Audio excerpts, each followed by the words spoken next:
हे चिमुरडे एवढ्या सकाळी कशासाठी उठले आणि तुम्ही तयार होऊन कुठे जाणार आहे? नमस्कार, मी प्रांजली तुम्हा सगळ्यांच्या एका नवीन मिनी ब्लॉगमध्ये मनापासून स्वागत करते. मी तुम्हाला कालच्या ब्लॉगमध्ये सांगितलेलंच होतं की मी उद्या आईकडे चालली, कारण मला उद्या नागपूरला जायचं आहे म्हणून आईकडे जाणार आहे. तर आईकडे आले आणि आल्यानंतर दुसऱ्या दिवशी सकाळीच आम्ही तयारी केली. 5 वाजता उठून सगळे रेडी झाले आणि नागपूरला जाण्यासाठी तयार झालो होतो. निघालो नागपूरला.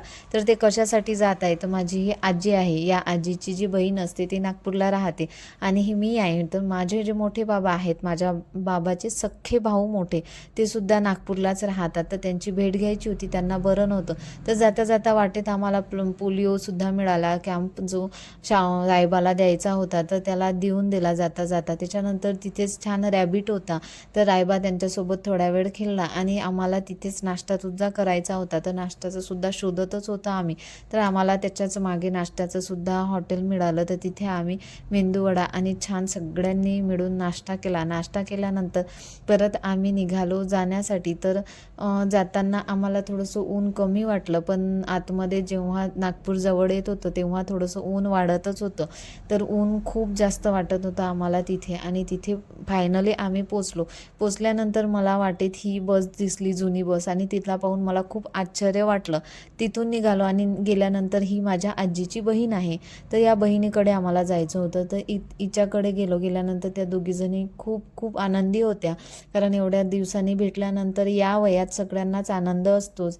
तर तिला भेटल्यानंतर तिने नाश्ता वगैरे केला. आणि ह्या ज्या फ्रेम दाखवत आहे मी सगळ्या घरातल्या, ह्या तिच्या हजबंडने बनवल्या आहेत, म्हणजे आजीच्या बहिणीच्या मिस्टरांनी बनवलेले आहेत. मंदिर वगैरे सगळं त्यांनी हाताने केलेलं होतं.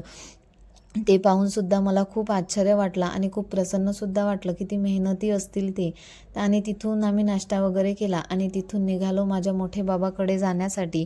तर पोचलो आम्ही मोठे बाबाकडे आणि इथे गेल्यानंतर आम्ही बराच वेळ गप्पा गोष्टी केल्या, जेवणं केले. जेवणानंतर थोडासा आराम केला. आणि हे माझे मोठे बाबा आहेत, ज्यांच्या भेटीला आम्ही आलेलो आहे, यांच्यासोबत बराच वेळ गप्पा गोष्टी केला. त्यांनासुद्धा खूप आनंद झाला, कारण गाव सोडून एवढ्या दूर राहणं आणि एवढे जवळचे लोक भेटायला आलं की वेगळाच आनंद होतो. तिथे दिवसभर थांबलो आणि तिथून निघालो. तिथून आम्ही 5-5:30ला निघालो येण्यासाठी. तर तिथून अजून आजीच्या मावस भावाकडे आम्हाला जायचंच होतं. तर तिथून बराच वेळ झाला आम्हाला निघाला, कारण की म्हणजे बाबाचं असं होतं की जाऊच नका, आज थांबा म्हणून. त्यांना जाताना बघू शकता तुम्ही किती वाईट वाटत होतं. आम्ही निघालो होतो पण नाईलाज होता, आम्हाला तर गावाला जावंच लागणार होतं. तिथून आम्ही थेट निघालो या भावाकडे, आईच्या मावस भावाकडे, ज्यांच्याकडे माझी आई लहानाची मोठी झाली, त्यांच्यासोबत राहिली. त्यांच्याकडे गेलो आम्ही. त्यांच्याकडे बराच वेळ गप्पा गोष्टी केल्या आणि तिथून संध्याकाळी 8 ते 8:30 वाजता आम्ही निघालो घरी येण्यासाठी. तर आजचा ब्लॉग तुम्हाला कसा वाटला फॅमिलीसोबतचा, तो मला नक्की कळवा. आणि तुम्हाला जर का माझे ब्लॉग आवडत असतील तर माझ्या इंस्टा ID ला, यूट्यूब चॅनलला आणि फेसबुक पेजला फॉलो करायला विसरू नका. तर थँक्यू.